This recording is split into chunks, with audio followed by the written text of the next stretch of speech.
Friends, मैं वैशाली स्वागत करती हूँ आप सभी का आपके अपने प्लेटफॉर्म एग्जाम जंक्शन पे। और आज हम आ चुके हैं एक मोस्ट इम्पॉर्टेंट टॉपिक के साथ, आरटी 2009। क्या है आरटी 2009 और इसमें क्या क्या ऐसी बातें हैं जो आपके लिए जानना बहुत जरूरी है, जो आपके एग्जाम पॉइंट ऑफ व्यू से मोस्ट इम्पॉर्टेंट चीजें हैं। आज हम इस पूरे टॉपिक का सार लेकर आए हैं, यानी इस पूरे टॉपिक में जितने भी बेस्ट पॉइंट्स हैं, यानी आरटी 2009 में जो आपके एग्जाम ओरिएंटेड है, वो सारी चीजें आज हम यहाँ पर डिस्कस करने वाले हैं। तो यहाँ पर वीडियो को बिल्कुल स्किप मत कीजिएगा और यहाँ पर पूरी वीडियो देखिएगा, क्योंकि अगर आपको सीटेट देना है तो ये जानना भी बहुत जरूरी है।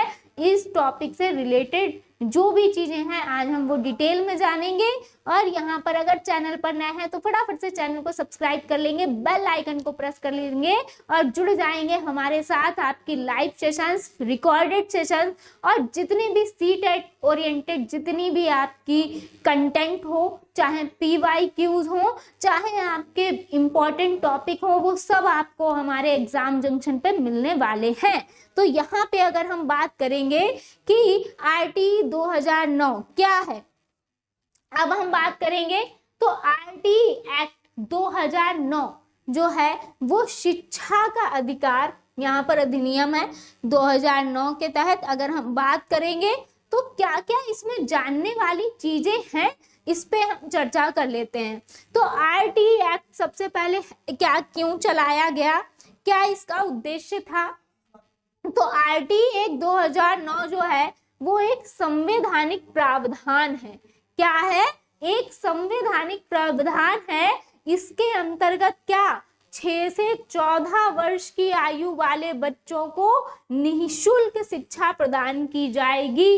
यानी इस एक्ट के तहत क्या कहा गया कि 6 से 14 वर्ष के जो बच्चे हैं उनको क्या आपको निःशुल्क शिक्षा प्रदान करानी है। उन सभी बच्चों को निःशुल्क शिक्षा प्रदान करानी है, प्रदान की जाएगी। आगे बात करेंगे, इस मूल अधिकार को 4 अगस्त 2009 को पारित किया गया। इस एक्ट को यहाँ पर 4 अगस्त 2009 को पारित किया गया, जो निःशुल्क एवं अनिवार्य बाल शिक्षा का अधिकार अधिनियम यानी right of children of free and compulsory education RTE act कहलाया। तो ये अधिनियम जो था कब पारित किया गया, इस मूल अधिकार को पारित कब किया गया, 4 अगस्त 2009 को। ये भी आपको ध्यान रखना है, मोस्ट इम्पॉर्टेंट बात है। साथ ही साथ अगर कोई बच्चा दिव्यांग है, यानी सामान्य नहीं है, कोई बच्चा दिव्यांग है, तो आरटी एक्ट 2009 के तहत स्कूल में जो शिक्षा प्राप्त करने वाले बच्चे के लिए आयु है, क्योंकि नॉर्मल बच्चों के लिए 6 से 14 वर्ष की आयु के बच्चों को निःशुल्क शिक्षा प्रदान करानी है। लेकिन अगर बच्चा दिव्यांग है, यानी बच्चा क्या कोई उसको यहाँ पर देख नहीं सकता है, दिव्यांग है यानी उसको कोई अन्य प्रॉब्लम है, तो अगर हम बात करेंगे यहाँ पर दिव्यांग बच्चों की, यहाँ पर तो बच्चों के लिए यहाँ पर क्या एक्ट दिया गया, 6 से 14 यानी 6 से 14 से 6 से 18 कर दिया गया। किसको? यहाँ पर आयु को 6 से 14 से 6 से 18 कर दिया गया। आगे बात करेंगे, यहाँ पर बच्चों के लिए शिक्षा को मौलिक अधिकार घोषित करने वाला जो है भारत कैसा 135वां देश बन गया है। हमारा जो भारत है वो शिक्षा को मौलिक अधिकार घोषित करने वाला 135वां देश बना है भारत। ये भी आपको ध्यान रखना है। नेक्स्ट क्वेश्चन, यहाँ पर आपका नेक्स्ट इंपॉर्टेंट पॉइंट देखिए, इंपॉर्टेंट ही फैक्ट आपके लिए लाए गए हैं जो आपको जानने जरूरी होंगे। यहाँ पर अगर हम बात करेंगे, दिसंबर 2002 को भारत के संविधान में यहाँ पर 86वें संविधान संशोधन किया गया और इसमें अनुच्छेद 21A को जोड़ा गया। यहाँ पे 46वें संविधान संशोधन में क्या किया गया था, संशोधन किया गया और इस अनुच्छेद में क्या 21A को क्या जोड़ दिया गया। नेक्स्ट क्या कहा गया, कि जो आरटी एक्ट 2009 है इसमें कुल क्या 7 अध्याय हैं, 38 धाराएं हैं और एक आपकी अनुसूची है। एक अनुसूची है, 7 अध्याय हैं और 38 आपकी क्या है धाराएं हैं।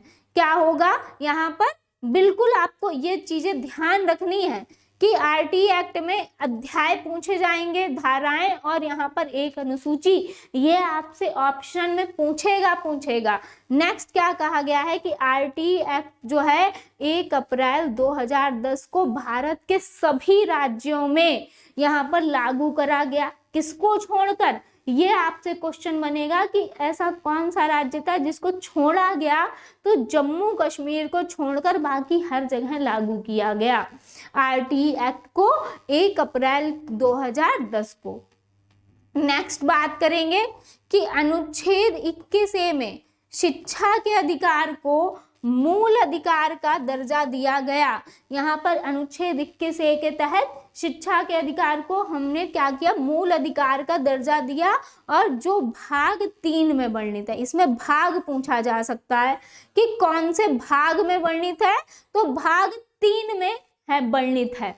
नेक्स्ट देखेंगे कि इस मूल अधिकार को 4 अगस्त 2009 को पारित किया गया और जो निःशुल्क एवं अनिवार्य बाल शिक्षा के अधिकार अधिनियम कहलाया, ये आपको हम बता ही चुके हैं, इंपॉर्टेंट पॉइंट है। अब इस एक्ट के उद्देश्य क्या थे, आरटी एक्ट 2009 के उद्देश्य क्या है कि शिक्षा का सार्वभौमिकरण करना और 6 से 14 वर्ष के बच्चों को निःशुल्क एवं अनिवार्य शिक्षा प्रदान कराना, इसीलिए तो ये बनाया गया। और गुणवत्तापूर्ण शिक्षा को सुनिश्चित करना, यानी एक अच्छी बच्चे को शिक्षा मिल पाए। नेक्स्ट क्या कहा गया कि छात्र शिक्षक अनुपात क्या होना चाहिए। अगर हम इस एक्ट की बात करेंगे तो आरटी 2009 के तहत यहाँ पर क्या अनुपात होना चाहिए शिक्षक और बच्चों का, तो छात्र जो है, छात्र और शिक्षक अनुपात की व्यवस्था किसमें दी गई है। अगर हम बात कहेंगे धारा किसमें कही गई है, धारा 25 में।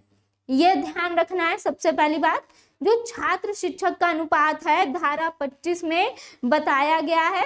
अब प्राथमिक कक्षा की अगर हम बात करेंगे, यानी प्राइमरी लेवल, अगर आपसे पूछा जाए कि बता दो कि प्राइमरी कक्षा में क्या रेशियो होना चाहिए शिक्षक और बच्चों का, तो प्राथमिक कक्षा में 30 विद्यार्थी, अगर 30 बच्चे हैं तो उस पर 1 शिक्षक होना चाहिए। यहाँ पर प्राथमिक स्तर की बात कही गई।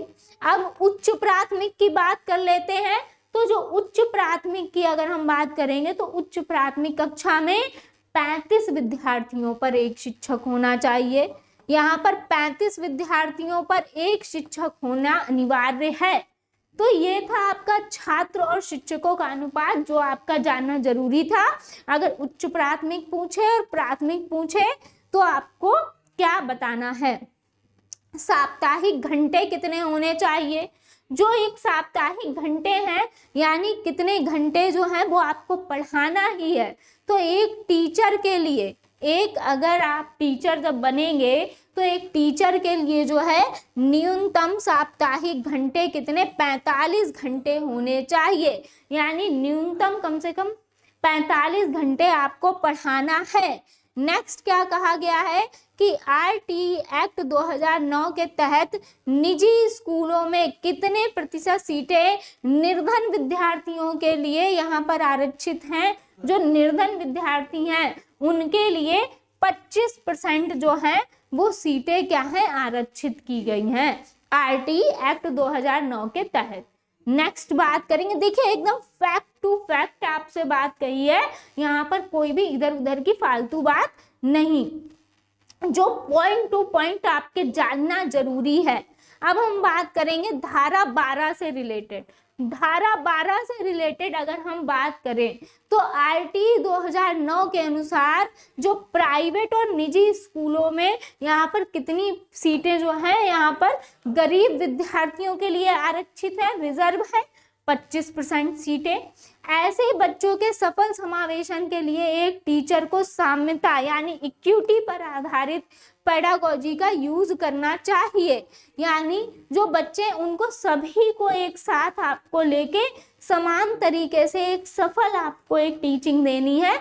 यहाँ पर पेडागोजी का यूज करना है। जो आपकी पेडागोजी जो आप पढ़ते हो इसी से रिलेटेड, यानी एक टीचर को अपने सारे कायदे कानून पता होने चाहिए और विद्यार्थियों को उसी के अनुसार अपनी शिक्षा देनी चाहिए। नेक्स्ट यहाँ पर यानी आप पेडागोजी का ओवरऑल यूज करेंगे।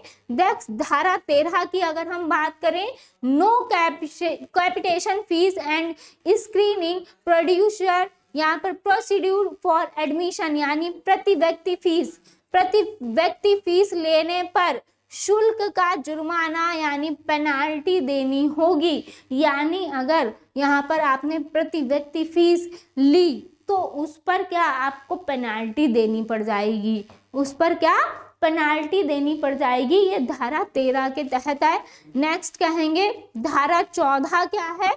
जो हमारा धारा 14 है कि किसी बालक के पास लैग प्रूफ न होने की स्थिति में विद्यालय में प्रवेश लेने से यहाँ पर इनकार नहीं किया जाएगा। यानी बच्चे के पास अगर कोई भी लैग प्रूफ नहीं है तो ऐसा नहीं है कि आप उसको विद्यालय में प्रवेश ही नहीं देंगे, आपको उन्हें विद्यालय में प्रवेश देना पड़ेगा, तो भी आप इनकार नहीं कर सकते।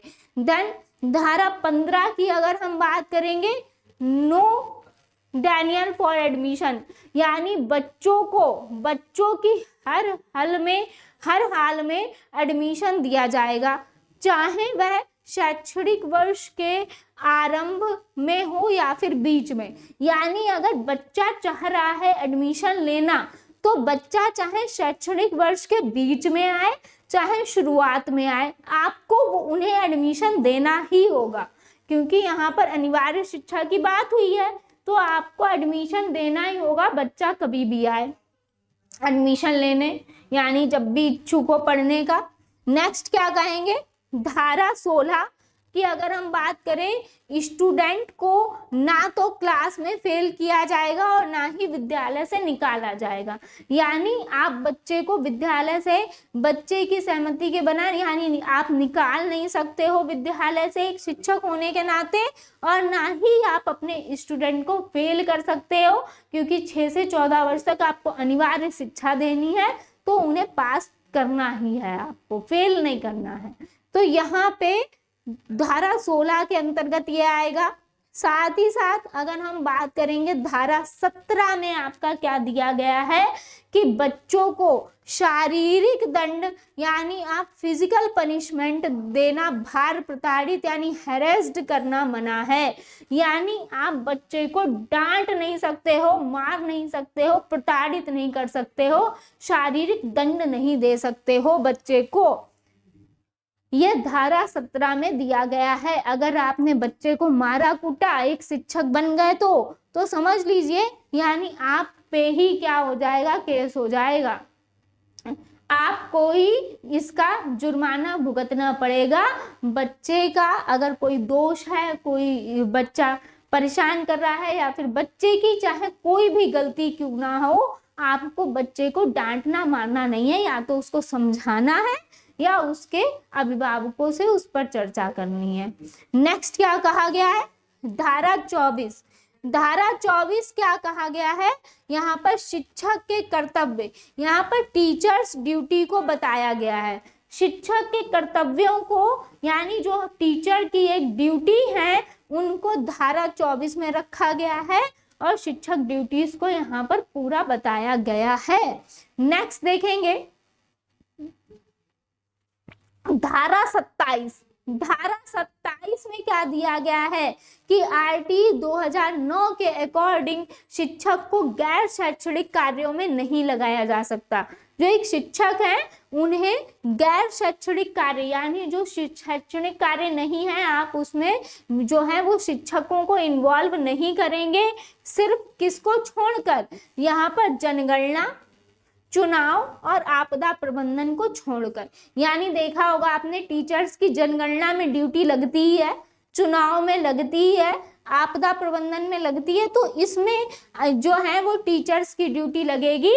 बाकी अदर कोई भी काम हो गैर शैक्षणिक तो उसमें ड्यूटी नहीं लगेगी। सिर्फ इनको छोड़कर, जनगणना, चुनाव और आपदा प्रबंधन को छोड़कर, ये आपके एक्ट में ही दिया हुआ है। नेक्स्ट देखेंगे कि आरटीई 2009 के अनुसार प्राथमिक कक्षाओं में छात्र एवं शिक्षक का अनुपात, देखिए यहाँ पर प्राइमरी की कक्षाओं में छात्र शिक्षक का अनुपात क्या होना चाहिए, यहाँ पर 30:1, यानी 30 बच्चों पर एक शिक्षक होना चाहिए।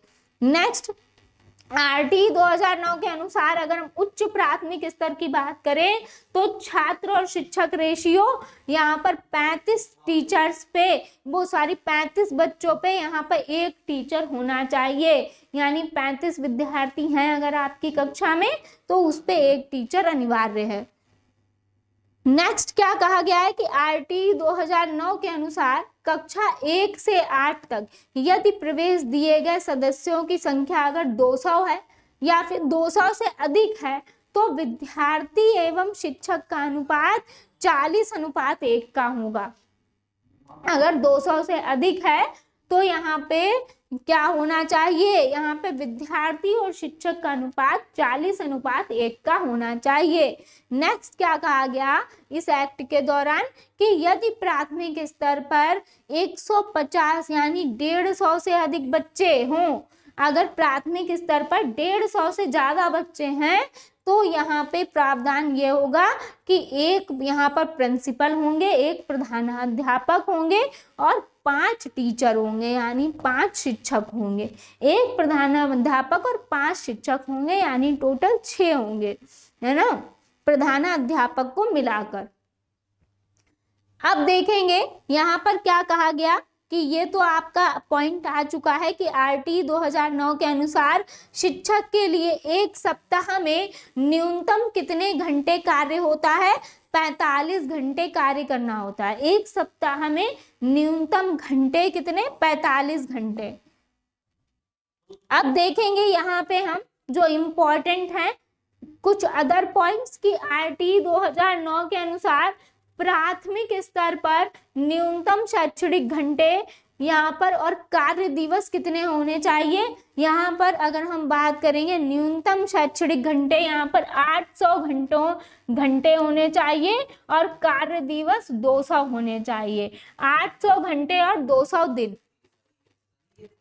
नेक्स्ट कहेंगे कि आरटीई 2009 के अनुसार उच्च प्राथमिक स्तर पर न्यूनतम शैक्षणिक घंटे और कार्य दिवस यहाँ पर 1000 घंटे और 220 दिन होने चाहिए।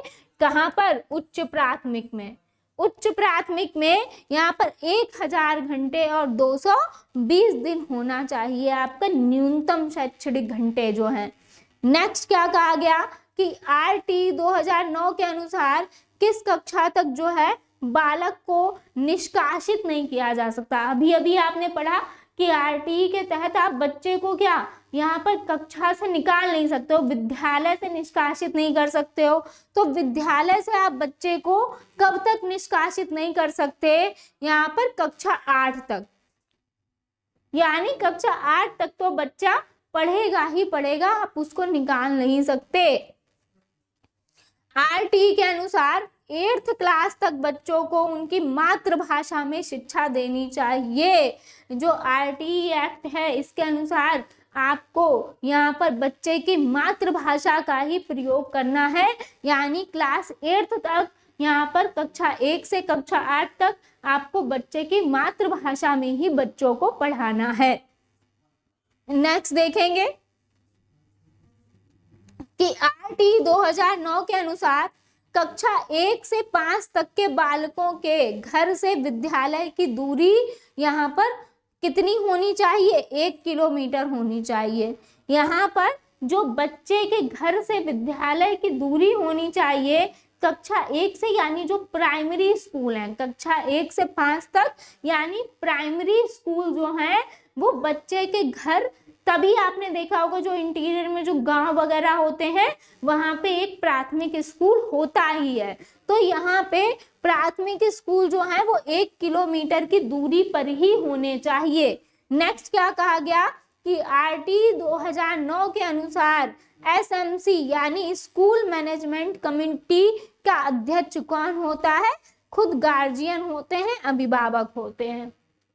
इतनी बात आपको ध्यान रखनी है। नेक्स्ट क्या कहा गया, अब हम यहाँ पर बात करेंगे आरटी 2009 के अनुसार विशेष आवश्यकताओं वाले जो बच्चे हैं, जिनको विशेष आवश्यकता वाले बच्चे जो हैं उनको किस शिक्षा व्यवस्था के अंतर्गत पढ़ाना चाहिए? समावेशी शिक्षा व्यवस्था। यानी अगर जो है विशेष आवश्यकता वाले भी जो बच्चे हैं उन्हें भी हम क्या सामान्य बच्चों के साथ ही पढ़ाएंगे, उन्हें भी हम सामान्य बच्चों के साथ ही पढ़ाएंगे, सामान्य बच्चों के साथ, और यहाँ पर समान शिक्षा देंगे। यानी जैसे आप नॉर्मल बच्चों को ट्रीट करते हैं वैसे ही आपको विशेष आवश्यकता वाले बच्चों को ट्रीट करना है। ये नहीं है कि आप उनको क्या अलग से शिक्षा दे रहे हो या उनकी क्लास अलग से लगा रहे हो या फिर उनके साथ अलग भेदभाव कर रहे हो, है ना। या फिर उनको ऐसा नहीं लगना चाहिए कि आप उनको कमजोर समझ रहे हो। तो जो विशेष आवश्यकता वाले बच्चे हैं उनको आपको सभी के साथ समावेशी शिक्षा ही देनी है, समान रूप से सभी को समान शिक्षा देनी है। नेक्स्ट क्या कहा गया है कि शिक्षा का अधिकार अधिनियम 2009 के क्रियान्वयन के बाद कक्षा में कक्ष आयु के अनुसार अधिक समझातीय है। यहाँ पे अगर हम बात करेंगे जो आरटी एक्ट है इसके अनुसार इसके इम्प्लीमेंट के बाद क्या हुआ, जो कक्ष है उसमें आयु के अनुसार अधिक समझातीय है। यानी आरटी एक्ट के अनुसार यहाँ पर जब उसका इम्प्लीमेंट किया गया तो यहाँ पे कुछ नई चीजें यहाँ पर देखने को मिली और समावेशी शिक्षा भी देखने को मिली। यानी समझातीय है इसके अनुसार, कक्ष आयु के अनुसार अधिक समझातीय है। नेक्स्ट अगर हम बात करेंगे आरटी 2009 के अकॉर्डिंग दिव्यांग बच्चों के लिए मुफ्त शिक्षा यहाँ पर 18 वर्ष तक होगी। यहाँ पर दिव्यांग बच्चों के लिए वैसे क्या है आपको बता भी चुके हैं, फर्स्टली वैसे 6 से 14 है, 6 से 14 वर्ष के बच्चों के लिए मुफ्त शिक्षा है, सामान्य की बात करेंगे। लेकिन अगर बात आ जाएगी दिव्यांग की तो दिव्यांग लोग बच्चों की जो है वो 6 से 18 वर्ष तक है मुफ्त शिक्षा। क्लियर। तो ये थे आरटी के फैक्ट, जो आपको जानने की जरूरत थी वो सब इसमें आपको बता दिया गया। इसके बाद आपको आरटी को अलग से पढ़ने की कोई भी जरूरत नहीं है। जितने भी इम्पोर्टेंट पॉइंट्स थे सब आपको यहाँ पर डिस्कस कर लिए गए हैं। इसके आगे और कोई भी आपका ऐसा पॉइंट नहीं है जो डिस्कस करने वाला है। ऑल ओवर चीजें आपको इम्पोर्टेंट फैक्ट सारे यहाँ पर आरटी एक्ट के बता दिए गए हैं। तो आज आपका आरटी 2009 यहाँ पर कंप्लीट होता है। आगे जो आपके रिकॉर्डेड सेशन मिलने वाले हैं वो सारे इम्पोर्टेंट टॉपिक के साथ आपको दिए जाएंगे। जो भी इम्पोर्टेंट आपके टॉपिक हैं वो सब सीटेट के पॉइंट ऑफ व्यू से आपको मिलने वाले हैं। तो फटाफट से चैनल को सब्सक्राइब कर लेंगे, बेल आइकन को प्रेस कर लेंगे। मिलते हैं नेक्स्ट सेशन में, और आपके जो लाइव सेशन हो रहे हैं उससे भी सभी लोग जुड़िए। और अगर चैनल पर नए हैं तो फटाफट से कर लीजिए चैनल को सब्सक्राइब। मिलते हैं नेक्स्ट सेशन में। बहुत बहुत धन्यवाद जुड़ने के लिए।